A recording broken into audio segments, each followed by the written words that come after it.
쓰는 것이어서 드렸고요. 예. 봄입니다, 봄. 예. 봄을 기다리고도 있죠. 날씨가 추우니까. 예. 전 이 정도 날씨로 계속 갔으면 좋겠는데. 겨울을 좋아하니까요.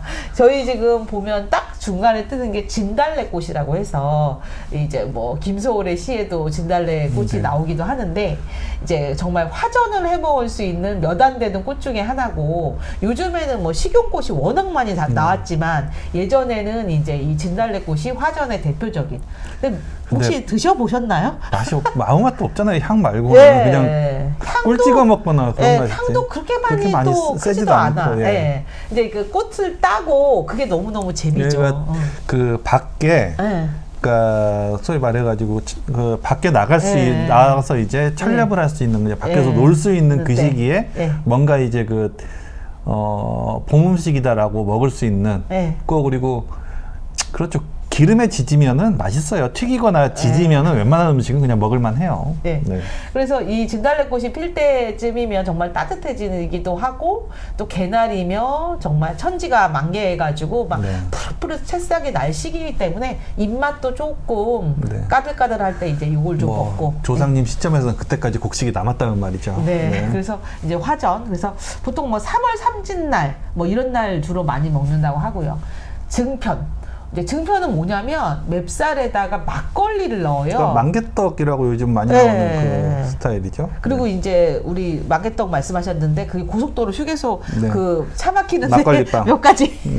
노란색 옥수수 막걸리빵. 딱 보면은 저거 나왔다 그러면 차 막히는구나 라는 할 정도로. 그래서 이 좀 떡은 떡인데 떡 중에서 굉장히 부드럽고 부푼 편이어가지고 그렇죠. 약간 카스테라처럼 부드러우면서 소화도 잘 되고. 그리고 입맛이 없거나 좀 기운이 없는 사람들은 요거를 좀 먹으면은 조금 이렇게 이렇게 먹는 거에 대한 그 부담도 없다. 그렇게 하죠. 그래서 한편으로 달리만주 비슷하게 냄새로 자극을 한 음식이기도 해요.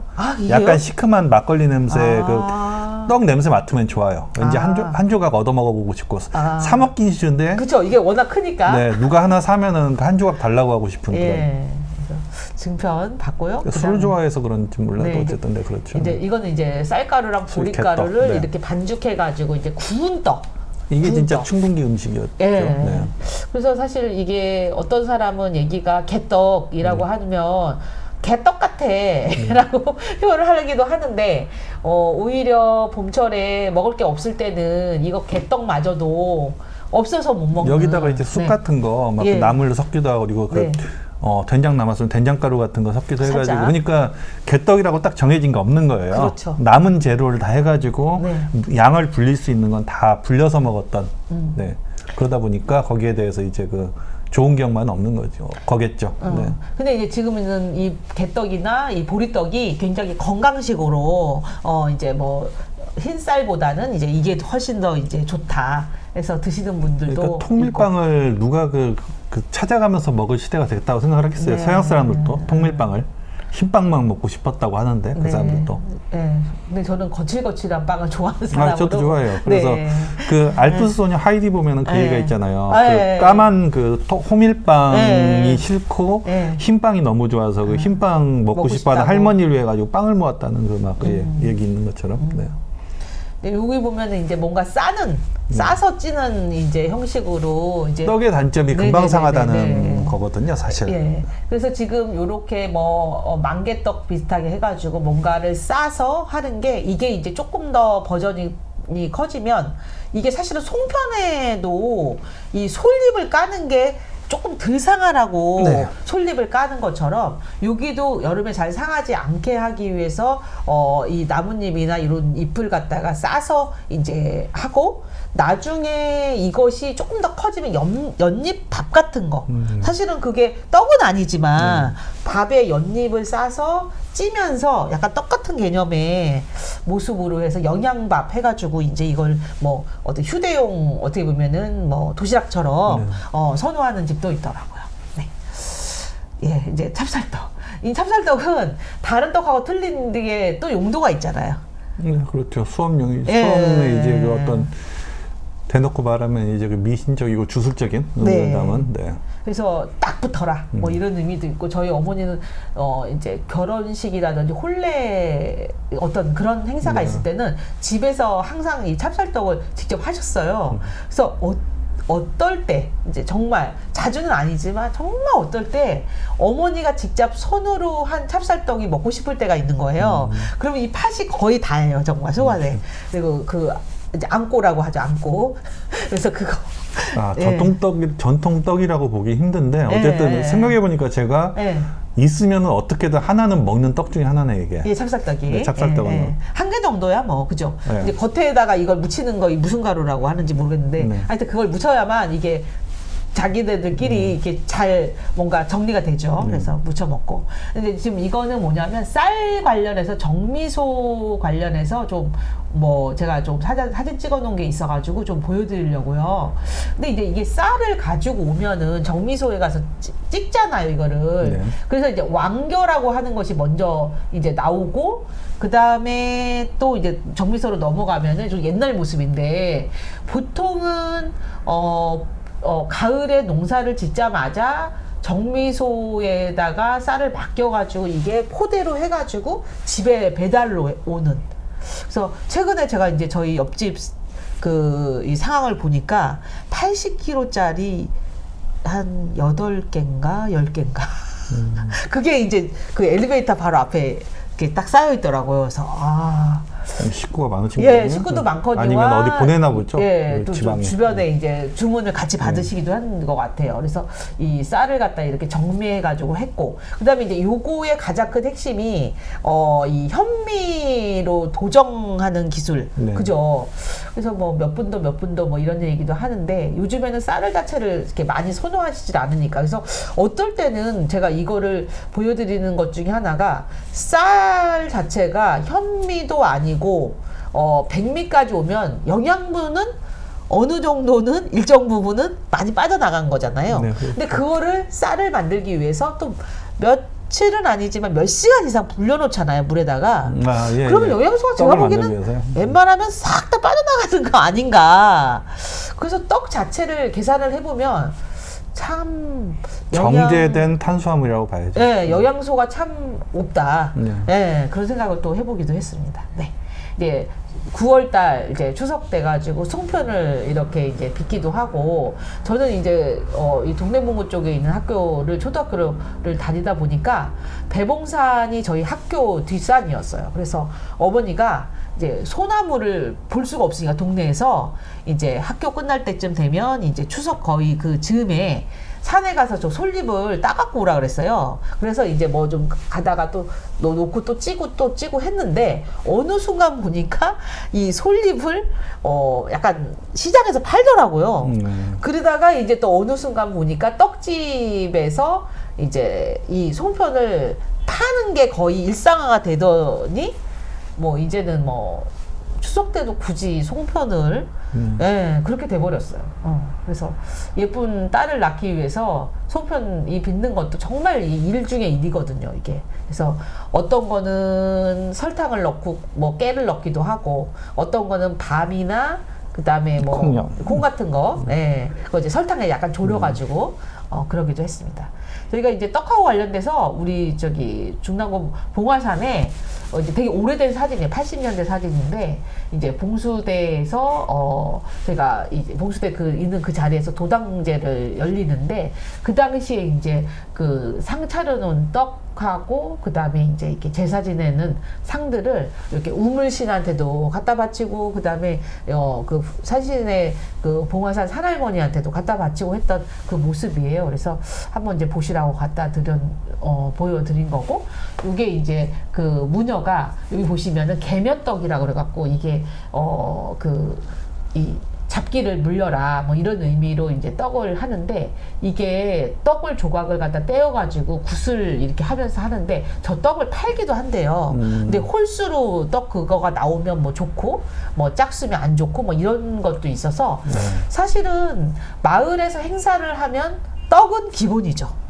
그래서 그 떡을 받아 먹기 위해서 마을 행사에 간다 할 정도로 정말 떡은 굉장한 그 의미이기도 하고 또 그렇게 막 먹을 게 많던 시절이 아니다 보니까 떡 먹으러 간다. 네. 그렇죠. 지역에서 벌어지는 공동 행사 같은 경우에는 네. 음식을 많이 만들어 가지고 그걸 나눠 먹는 게 일본도 비슷하고 그쵸. 중국은 잘 모르겠는데 네. 아무튼 일본도 그 어촌이나 아니면 그 마을 가면은 꼭 그 전통적인 행사가 있어가지고 그걸 나눠주는 행사가 있더라고요. 지금 이제 저희가 봉화산 도당꽃이 코로나로 인해서 지금 20년, 21년, 22년까지 못했어요. 네, 이제 올해 어떻게 될지는 모르겠대요. 이제 봄에 3월 삼진날이니까 대략 요 시기가 네. 이제 그 봉화산 도당제 하는 시기라 4월 달이면 할 텐데 올해까지 어떻게 될지 그렇죠. 그때쯤 되면 버스에도 공지가 붙더라고요. 그렇죠. 네. 예. 궁금하고요. 버스에도 광고로. 예. 그래서 지금 저희가 이제 방앗간이 이제 떡을 주로 하는 곳이라면 지금의 방앗간은 오히려 이제 고춧가루를 빻는. 그렇죠. 저도 예. 저 빨간 기계가 익숙해요. 네. 아까 봤던 그 나무로 돼 있는 거는 네. 아 저런 데도 있었던 것 같아라는 네. 생각인데 이거는 익숙하죠. 예. 이거는 이제 저희가 알고 있는 기계는, 방앗간에 보통 있는 모습인데 요즘은 김치도 사실 많이 안 먹고 또 네. 이렇게 포장 김치가 워낙 잘 나와서 하다 보니까 그리고 언론에서 한번 네. 그 고춧가루 빼돌린다. 예, 예. 그러니까 그 국산으로 주면 수입산이나 아니면 양을 빼돌린다. 그리고 두 번째 이제 쇳가루 섞인다. 맞아요. 막 그리고 뭐 그런 그걸 한번 터뜨리니까 네. 한때 가정용 정미기하고 가정용 그 믹서가 굉장히 잘 네, 팔렸던 네. 때가 있어요. 그래서 가정에서 고춧가루 빻는 기계고 심지어는 집에다가 그 정미기까지 해놓고 그 나달 상태 쌀을 사다가 집에서 그때그때 도정해 먹는 사람도 있었어요. 그러니까. 그래서 저희가 이제 방앗간 하면 떡방앗간을 생각하는데 이제는 방앗간의 용도가 떡을 거의 많이 안 해 먹는 시절을 바뀌다 보니까 이제 방앗간이 오히려 고추를 빠거나 지금 여기 보다시피 이 깨를 참기름을 짜는 곳. 그렇네. 예, 참기름도 아시다시피 굉장히 오랫동안 놔두면 찌꺼기라든지 이런 것 때문에 바로바로 그렇죠. 짜뜨는. 예. 저거 할 때 그 옆에서 지켜봤어요. 아. 빼돌린다고 갈 때가 어머니가 가서 볶는 거부터 아니 씻어서 가셨나? 씻어서 가셨던 거 예. 씻어서 가셨을 텐데 예. 그리고 예. 그 소주병 이제 챙겨가지고 가지고 거기다 옆에서 다 짤 때까지 그 지켜보고 기다리고, 그 깻잎까지 챙겨서 오셨어요. 그러니까. 그래서 그거를 이제 이용해서 이걸 카페로 만드신 집이 있더라고요. 그래서 원래 집은 방앗간 집인데 네. 방앗간 자체가 워낙에 그렇잖아요. 그래가지고 뭐 어떤 분은 또 그런 얘기도 하더라고요. 들기름이 저희가 왜 약 대신에 들기름을 먹으면 훨씬 더 뭐 여러 가지 혈액순환도 잘 되고 뭐 이런다고 하니까 그래서 카페에 이 기름 짜는 기계가 있고 그다음에 거기에 그 커피를 여기다 볶아가지고 이제 커피를 짜내기도 하고 하나는 이제 그 참기름 뭐 이렇게 해갖고 들기름 해갖고 세 종류로 이렇게 하다 보니까 냄새가 기가 막히겠죠. 네. 그래서 어울릴까 생각은 네. 드는데 어쨌든 네. 네. 근데 떡하고 관련된 요리 중에 가장 아직까지도 각광받는 이건 닭발 같은데 닭발 떡볶이 같은데요. 아닌가? 예. 이제 궁중 떡볶이라고 해갖고 약간 좀 짜장 떡볶이 예, 사진인데요. 실제로 이 고춧가루가 우리나라에 들어온 건 조선시대 임진왜란 이후였다고 해요. 그렇죠. 그러니까 떡볶이라고 하는 궁중떡볶이가 대체적으로 약간 거무틱틱한 모습으로 이제 하고 있다가 이제 붉은색으로 변한 거는 이제 한참 뒤의 모습인데 오히려 지금은 붉은 떡볶이가 더 많은 사람들한테 유명하니까 약간 색깔 갈색인 거는 조금 낯선다 뭐 이럴 수도 있겠죠. 그래서 떡과 관련된 음식 중에 그래도 떡볶이만큼은 제일 많은 사람들한테 사랑받고 있지 않나. 네. 지금부터는 이제 명절과 관련된 사진 몇 장, 옛날 사진 몇 장 보도록 하겠습니다. 네. 저렇게 이제 송편을 막 일일이 이렇게 뜯고 이렇게 떼서 여기 앞에다 해갖고 정말 호떡집에 불나는 게 아니라 떡집에 불나더라고요. 정말 다 줄 서갖고 사니까. 그래서 그런 모습 정도. 예. 아니, 그것도 그리고 이것도 지금 사 먹는 집이어서 낯설 때였어요. 웬만하면 해 먹었거든요, 집에서. 그러니까 사실은 이거는 이 송편은 떡가루만 있으면 나머지 집에 있는 재료 갖고 만들려서 찌면 되니까 사실은 오히려 손이 덜 간다 싶은데 지금은 이제 이걸 만드는 일마저도 힘드니까. 요즘 기계를 있잖아요, 다. 그렇죠. 그래서 지금 마지막 아마 사진일 것 같은데요. 또 1980년도까지만 해도 이 설 명절에 한복 입으신 분들이 너무 많으신 거예요. 그래서 항상 한복 챙겨 드시고 뭐 음식 당연히 제수 음식 다 싸가지고 그 다음에 이제 산소 가시고 그래서 기본적으로 명절 때 뭐 지금도 저희도 내려가면 명절 때 뭐 음식은 저기 뭐야 많이 준비하지는 않지만 기본적으로 한 30-40명은 산소에 모이는 것 같아요. 그래서 뭐 좀 비슷하다. 그러나 이제 한복을 입거나 이렇지는 않고 추석 때만큼 또 겨울은 또 춥고 이러니까 뭐 산소는 보통은 뭐 벌초랑 연결해서 그렇죠. 추석 때 그러면서 올라가는 음식도 점점 이제 금기가 이제 풀리니까 뭐 포도 올라가기도 하고 옛날엔 포도 같은 거 뭐 제사 음식이 아니다라고 했었는데 제사 음식이 아닐 것 같은 음식도 이제 우리가 좋아하면 올리기도 하고 뭐 커피를 올리는 집도 있고 뭐 그러는 것 같습니다. 오늘은 이렇게 해서 그 한국인의 밥상에 이제 아마 4번째 시간 정도 된 것 같은데 떡편으로 그래서 이렇게 마치도록 하고요. 다음 시간 광고 해드리도록 하겠습니다. 이건 좀 낯선데요. 지금은 없는 거죠? 옛날에 있었다는 건가요? 네네네. 지금 이 사진은 과천 경마장 모습이고 신설동에 있었던 경마장이 뚝섬으로 이사를 갔다가 과천으로 이사를 가요. 근데 저희가 이제 동대문구 관련된 방송을 하다 보니까 신설동 관련한 경마장, 올해가 뭐 경마 작년에가 100주년이 되는 해라고 합니다. 그래서 이제 말과 관련된 여러 가지 또 재미난 옛날 사진들이 많더라고요. 그래서 그 사진 관련해서 자료를 말박물관에서 또 최근에 전시회도 해서 좋은 자료들이 많아서 저희가 재미있게 다시 보실 수 있을 것 같습니다. 그러면은 신설동에 있고 뚝섬에도 있었다고 안 했어요? 그러니까 신설동에 경마장이 있다가 그것이 이제 뚝섬으로 이사를 가요. 그럼 이제 신설동은 저희가 살고 있는 이제 그 동네가 되고, 그리고 난 다음에 이제 이 뚝섬 경마장이 저희가 지금 얘기하는 뚝섬 유원 지역, 저희 그 2호선하고 7호선에 뚝섬 관련된 여기 있잖아요. 근데 거기도 없잖아요. 한강변. 그래서 이사를 가요. 그래서 그것이 서울 과천에 또 가는 거예요? 계속 이제 변두리로 나가게 되면서 그래서 오히려 저희가 경마장은 없어졌지만 그 뭐 레츠런 뭐 이래 가지고 저희 상봉터미널 중랑구 같은 경우는 그 있잖아요. 스크린으로 보는 또 이 특정 시간 되면 눈 뻘건 아저씨들이 막 우르르 쏟아져 나가지고 그 술 먹으러 가고 밥 먹으러 가는 그. 그래서 경마 관련해서는 지금도 뭐 이렇게 저희야 뭐 관심이 없어서 그렇지만 많은 사람들이 또 이런 거를 또 즐기는 분도 많고 그렇습니다. 그렇군요. 오늘 13번째 시간은 그 한국인의 음식 떡 이야기를 해봤습니다. 그래서 개인적인 추억으로는 어머니가 제 입맛 때문에 그때는 뭐 잘 먹을 때라 막 떡도 있으면 많이 먹고는 지금은 잘 안 먹지만은 그래서 개인적으로는 식구들 중에서 제가 숙떡을 안 좋아했어요. 그래서 흰떡만 좋아해가지고 어머니가 투덜대면서 너 때문에 흰떡 해야 된다라고 하면서 너 없으면 흰떡 조금만 할 텐데 아니면은 쑥떡만 할 텐데 라고 하면서 막 그랬던 기억이 나네요. 참 어머니의 사랑이네요, 떡은. 그러니까 다른 형제들은 쑥떡도 좋아하고 그랬는데 저는 쑥떡 있으면 입에도 안 되니까 그 쑥떡만 해도 괜찮을 때 일부러 그 흰떡 조금 하면서 막 저한테 이제 불평을 하셨죠. 그랬던 기억이 나네요. 다음 시간에 경마장 얘기로 다시 찾아뵙도록 하겠습니다. 다음 방송 신설동에서 뚝섬으로 갔다가 지금 과천으로 옮긴 신설동 시절 경마장 이야기로 찾아뵙겠습니다. 감사합니다.